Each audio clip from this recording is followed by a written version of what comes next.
What's up, babies? This is your girl, Raven Rose. What's going on, y'all? So I'm here to do your emotional check-in reading for the week of the 8th through the 15th. So let's go ahead and get a crack-a-lackin'. This tarot reading is a little different. This is going to be in general for all signs this week. This reading is a little different than the other ones you've probably come across on YouTube. I'm really focusing on how our emotions are showing up, this time around. What are we needing to learn from our emotions, and how can we better, channel our emotions into the victories or into the outcomes that we're looking for. So it's just a lot of self-awareness right now. That's been a lot of where my spirit has been lately. So I said, why not give it a shot? Doing something a little different out here in these tarot streets. So let's go ahead and do this, y'all. I don't know why my spirit keeps nudging me to say this, but I've been trying to record this video for a minute. I remember recording it on Saturday, and I just really, there was this air of inauthenticity with it. And I wanted to call this out because I think a lot of times when we're putting our voices and we're trying to really step into the life that we deserve, we become something that we don't recognize. And one thing I saw in the video was something that I was like, girl, you trying to be a mishmash of all these bitches, but everybody is taken, be you. So I guess my higher self just wanted to relay that message across to y'all. Everyone else is taken, so you need to be yourself, girl.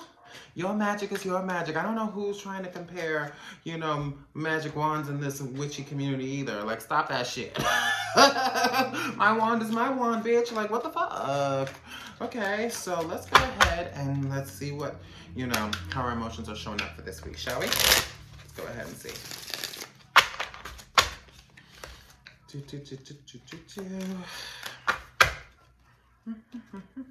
I know y'all sitting here like, we're like, yeah, y'all are shuffling and pulling with me. I probably should have pre-shuffled. That's okay. Also, if I didn't mention it, if you do want a personal reading, link is down in the description, okay? So let's go ahead and get it going. Okay, anger. Showing up as 9 of Swords. All right, so I always choose my first card as what is our anger showing up? And we have the 9 of fucking Swords here.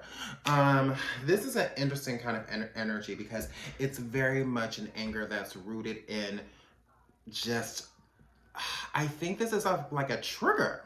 I think we're ruminating. I think this is anger that's based in rumination, to be honest with you. We know our 9 of Swords, and it also can be influenced by the things we dream about, or things, or something that can happen, while we're trying to rest, and it's like, what the fuck? Where is this shit coming from? But it's also anger about something that either you can't change or you don't have all the information to change with it. You know what I mean? So let's kind of look at it in this sense. This is kind of coming in. Now, anger is kind of turning into anxiety, and it's kind of turning into fear. Whatever it is, like, I feel like whoever this is that I'm channeling right now, whoever energy I'm picking up on, let's say you're waiting for a loan or some shit, and it keeps getting pushed back, and you might see like some type of approval or some kind of movement forward, and then nothing, and then moving forward. This has to deal with stagnation, okay? And and it feels like there are things that are coming to a halt. Now, one of the things we have to recognize when we're dealing with this kind of anger, this is a very icy kind of anger. This is an anger that will cut people off, and don't cut off your nourishment, in order to, prove a point. Somebody, I feel, might be closing themselves off, and this is just a message I'm getting. Someone might be closing themselves off in order to protect themselves because they're angry about something else. I'm also feeling like a situation of, like, let's say someone's still friends with an ex. Friends with your ex. Let's say you broke up with this said motherfucker, and your girlfriend is like, but I still like him and his family. And so you don't know how to feel about this shit, okay? And so you're kind of like, it's like you want to lash out, but it's inappropriate. Like, it crosses a boundary as well. So we're kind of having to really kind of examine this and examine all the different nuts, bolts, and layers that come into this anger process. I really do think, now here's the one I want to say. Your anger is valid. With the 9 of Swords, there is validity in this, but there are also too many other scenarios that you're playing over. So if you're upset with a friend that is doing I don't know why, so I'm hearing Scorpio in particular with this. I don't like to call original signs out, but I'm hearing very Scorpio. Talk to said Scorpio. okay, or whomever this person or this sign is. There's something, and also this is like, and how we channel this energy, because anger is a necessary emotion. I want to preface this and trigger warning. Do not go into a space of self-harm. Someone might feel triggered in a self-harm way and wanting to take that anger inwards in some way, shape, or form, or on themselves. So we have to practice expression. I really do think journaling is going to be the best thing to do with this. Yeah, and I'm also hearing grievances. This has a lot of grievances and resentment energy with it. Like, it's a lot. This anger is encapsulating a lot. The Nine of Swords is very, again, the rumination. I do think that this is where it's beneficial to reach out and talk to somebody, where it's very beneficial to actually propose a conversation starter to really kind of get this energy moving. Like, whatever this is, you need to talk about it, because you can dispel some of these swords. These swords are more powerful when you're silent, and somebody is actually suffering in silence, I'm hearing. Okay, so let's move on and see the other emotion. And the next emotion I'm looking at is fear. I'm going over our primary emotions just to kind of see what's going on and kind of bridge the gap, and also to have us be aware of what our emotions could be showing up this week. Also, the Nine of Swords, I kind of feel like the message going along with this in terms of anger, if you're upset about something but you're afraid that the person's not going to respond. Now, here's the thing. If you know what the person's response is, if you really know the person's pattern, like you've been through it before, do your best to let it go. If you haven't seen, but I'm hearing for some of you, you haven't seen the full layers of this person. You might be surprised about how well this conversation can actually go if you actually decide to release it and talk about it. Okay, and at least then you know for sure. You know, one thing we will say that tarot, and as beautiful as it is not a substitute for good communication. You have to use this information to communicate and to, you know, to hold your space, to hold your sacred ground. Now, okay, that's enough about the anger. Let's move on to fear. What are our fear-based emotions doing this week, and how are they manifesting? Okay, Wheel of Fortune. Alrighty, this is opportunity. Now, this is actually really good. But it's the fear of positive change, which is kind of a weird one. Like, for a lot of us, we've been through these cycles, and this is where I was saying with trauma identity with another client, where we're like, okay, like your identity is so wrapped into dealing with trauma, becoming the trauma, and you know, there's kind of like this shadow work loop. For those of you who don't know, shadow work is this process where we excavate and we try to ask ourselves some pretty significant questions about our patterns in order to get it from the shadows into the light, you know, to have that sacred duality in order to heal. It's a healing process. Some of us are stuck in that loop though. You know, some of us are stuck, like, for somebody, you're not starting something very, very cool because you're like, I'm still healing from, you know, this said Sagittarius. I'm still healing from this said Gemini. I'm still healing from said da-da-da-da-da-da-da-da, insert sign, insert name. Whatever the... I think it's this fear is about letting go. In fact, this is where your ancestors are really trying to step in. This is an ancestor card to me. When I get a major arcana, that's when I consider that when the ancestors speak, honestly. And they're saying that there is nothing to fear. But it's really, I think fear is holding you back from doing something very, very good and liberating for yourself, okay? And this fear of like, it's not so much you keep telling yourself the negative things, but what you're really afraid of is the fact that you will no longer, you'll be parted from the trauma identity that you, and again, for some of us, why do we hold on to a trauma identity? Because we feel like we can't get loved or we can't get our needs met any other way. A lot of us, when we have been deeply traumatized by people, scenarios, situations, and we're in that space of like vulnerability, it's like the one time we can actually get space, you know, for ourselves. And then we're thinking like, oh my God, no one is going to love me when I'm healed. I have to always be wounded. For someone is still like, you are labeled as the weakest link for whatever fucking reason, and you're like, or someone has said that you're weaker, and that seems to be the role you're playing, and now you're actually ready to assert yourself, and you're like, what the and you don't be afraid to let folks, you know, Listen, the wheel is the wheel. Some motherfuckers are up, other motherfuckers are down, and let the motherfucker go off the motherfucking cliff while you go and find your peace and happiness. Yeah, you don't have to play this role because it suits someone else. You don't have to play this role because, oh, if I stay in this role, this is where peace is. It's not where peace. This is calamity. It's destructive. I don't like this shit. If you're stuck, you know, you really need the answers are speaking. Like, it's time to get unstuck. It's time to embrace what changes can come out of being more positive, of being more free. Okay, like I really like this. I like it, but I understand the trepidation that comes with it, because guess what? You know, your healed self is going to be accountable to different things, okay, that maybe your wounded self wasn't accountable for, and that's something that we have to just make peace with, that your healing is really in this accountability of like, I'm gonna take a stand. You don't need to be anyone's punching bag or doormat. I feel like that's specifically again, I feel like this is definitely water sign energy right now. This is really all signs, because again, every zodiac sign is to play, but I'm feeling water signs are struggling with this. Fire signs, Aries in particular, I'm feeling like you need to really assert yourself this week for sure. Alrighty. So let's keep going. Let's see what sadness is showing up this week. 10 of Cups. Interesting. So this really ain't a bad week. 10 of Cups. But let's talk about this image of the 10 of Cups. For some of you, and I mean, I don't know how many videos you've seen, but you've been looking for this 10 of Cups picture. Like, where's my man? Where's my husband? Some of you are feeling like, okay, I'm never going to have children. So let's say the sadness is that you keep getting 10 of Cups, yet you're looking at your life like, this is not a 10 of Cups moment, bitch.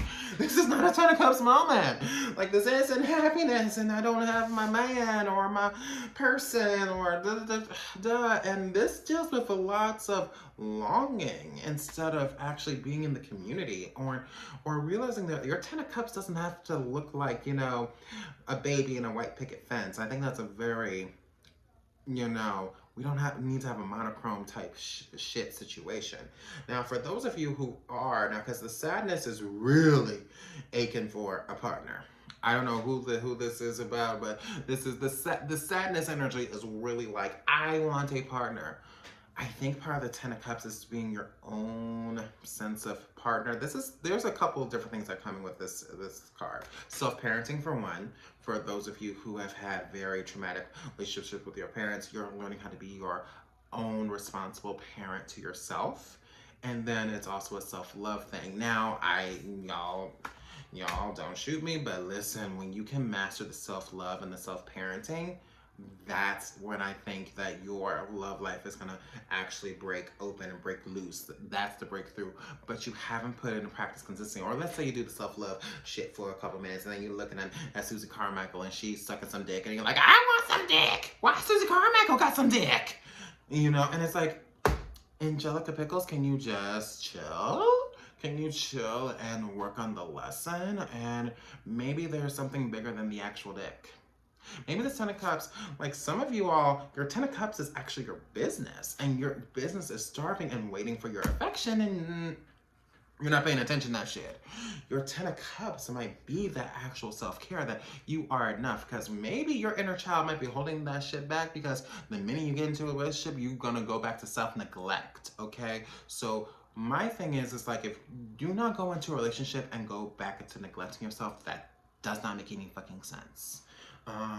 And this is to be your own warrior, to be your own rescue person, you know, your own hero, heroine, however the way you want to put it. Like, let's keep managing this lesson, and y'all, we're gonna keep working on that lesson, you know, until it sticks, okay? All right, so let's move on to happiness. Now, this ain't a bad thing either.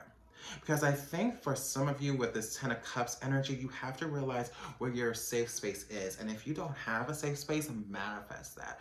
Who are the people that you want to be around you, and all of those things like that, you know? Let's not relegate this to just simply just being romantic love and your white picket fence, because what kind of patriarchal dream is this? Like, we are allowed to have so many other dreams. For someone, it's just being fully immersed in your creativity. Now, this is water energy too. This is all emotion. So this is an emotional reading, obviously. But with this, when we're dealing with water, we're dealing with fluidity. Like, you know, what you say, home is not where the fucking building is, it's where your heart is. So some of you all are actually trying to find your soul home, you know, where you really fit in this world. And you always fit in with me, babies. You always do. But let's move on to happiness. Let's move on to more, you know, higher vibration emotion. Let's see what our happiness is doing. The Hierophant. One thing I will say with these two go really well together. And you're like, Raven, why the fuck do you think it goes well together? Because we feel that unless we do A, B, X, Y, Z, then we get this, okay? We have to start to reframe what our happiness can look like, because this represents, you know, our authority figures, you know, religious authority figures, all of this shit. We're kind of, and again, be careful if you're running still on a dogmatic thinking style, because that was some of the shit that was supposed to be dismantled with this great conjunction this past December. We'll get into the astrology videos another day, and but I'm sure we'll get to that another day. But basically, astrologically, just to kind of preface this, you know, when we have this conjunction between, what was it? It was Saturn and Jupiter, and it was around December. It was the 21st. Everybody's losing their mind. But we really kind of missed the point. It was to dismantle these patriarchal mental structures first, that if I don't please this aspect of energy, da da da da da. And the whole thing about, why do they keep harping about self-love? Because isn't making yourself happy the whole motherfucking point? You're still relying on an external energy to make you happy, to make you glow from within, to make you shine from the inside out. You're waiting for Prince Charming to do what? Bitch, get out that motherfucking coffin! Put on your shoes! Get your hair done! Put on some liner! Go! Like, you go sit in this coffin like nobody knows the trouble I've seen. I'm just like, it's time to get out the motherfucking coffin. Maybe that will be the tag for this video. Get out of the motherfucking coffin. Because this feels like a funeral rite, okay? It's not the death card, but it might as well fucking well be, because he's just sitting up there like, well, I guess this soul is just not gonna, you know.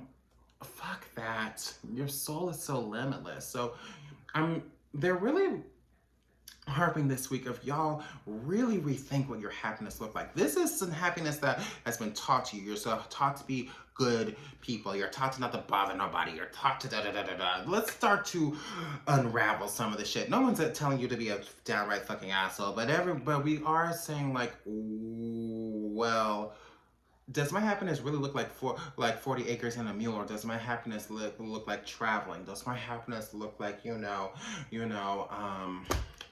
I don't know, growing tomatoes in Wakanda or some shit? I don't know. You define what that shit is. I am just happy to have, you know, if you want to just be talking to me, I'm content with having my puppy, you know, some tea. I know there are things, I have other things that make me happy outside of anything external. And so for whoever is looking on these videos, you keep looking for some, like, the great code of like, can I have this relationship? When the relationship becomes a prize, guess what? It's always going to be beyond you, baby. But when you become your own fucking prize, I'm working to make myself happy. Like, why the fuck do I need this? Then guess what? You got motherfuckers begging, sniffing, like, can I please be a part of it? Because now you have something that they don't have.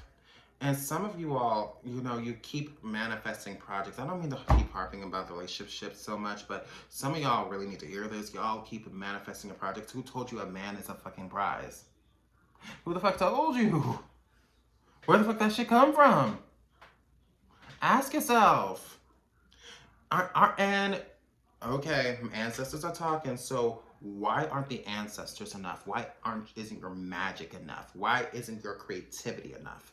Why isn't your own love enough? Okay, your ancestors sitting up here like, bitch, they want your attention too, while you're looking for something else, and they can pour into you like nothing else, because they're a part of you. And your ancestors, again, a part of your soul line, a part of like, and let's talk about ancestors real fast. Ancestors are not just, you know, the folks, you know, who just died ahead of you, okay? These are the people like you that, or the souls or the energies you've been with, you know, since your inception of your soul inception. Meaning like this goes as back as deep as your soul. So you have ancestors that have been with you through, if you believe reincarnation cycles, through every one of those cycles. You have also the ones that are blood related to you. And they have a sense of awareness and a sense of love and appreciation for you, that if you can just turn off all distractions, you can actually feel it. This is why, you know, ancestor veneration is also soul veneration, y'all. Okay? Final card, love. Now we get to the love part. Now let's see where we need to channel this wonderful, powerful essence of an emotion into, because y'all putting this shit in the wrong thing. I don't know if somebody came here like hearing some twin flame shit. I'm just like, you clicked on the wrong bitch. I'm sorry. You clicked on the wrong bitch then. The Ace of motherfucking Cups. Oh shit, and she kind of matches my hair. Oh my god. So, okay, Ace of Cups. Now this is love overflowing. This is really a good week. This is a really good week. Okay, this is a really good week emotionally. But how this all starts is we have to get ahead of like how we think shit should look like, okay? And embrace what our souls are, because your soul might have a totally different idea of like how this shit's supposed to look like than whatever the fuck magazine that you, or Disney movie that you brainwashed yourself into, because this is authentic love. And again, it comes from within and it comes from yourself. The whole idea of the lotus is that it grows in the mud and the muck, and it comes to the surface and it's all pretty, shiny, delicate, you know, and all glorious. It's glorious. Okay, so how can you tap into your own glory? We've been talking I feel like I've been talking about this for a minute and a half, and there's something about this message that feels like it needs to, okay. Ooh, okay. Ancestors are talking. So for some of you, you're waiting for a financial breakthrough too. And how are you going to do that when you are never enough? Can you answer me that? How can you generate abundance when you're never good enough? You keep telling yourself this shit. So rework that fucking tape. Rework it. When you stop giving the external so much power over you, your internal is going to directly influence and march this shit around like a band. You really know, like, again. And for some of you, it's really about, again, initiating self-care. Instead of manifesting, you know, this is a manifestation goal that I would put out. Instead of manifesting, you know, a specific person, manifest a support system. Okay, it's time to manifest a support system, and a spiritual support system, which your angels, your ancestors, your goddesses and deities, you know, that love you and appreciate you. And as above, so below, we want to manifest our soul families, okay? This is about coming home, y'all. This is about coming home to the soul. And part of coming home to the soul is getting out of this motherfucking coffin that whoever decided to put you in there alive. No. Resurrection, bitch. It's time to resurrect that bad bitch energy, okay? So I think we're done for today. But again, if you need a personal reading, link in the description. I'll be back with more, you know, shit talking and all that kind of jizz. So the fuck, Raven. I'll be back for more shit talk, spiritual shit talking later, y'all. Much love to you. Again, my name is Raven. Bye.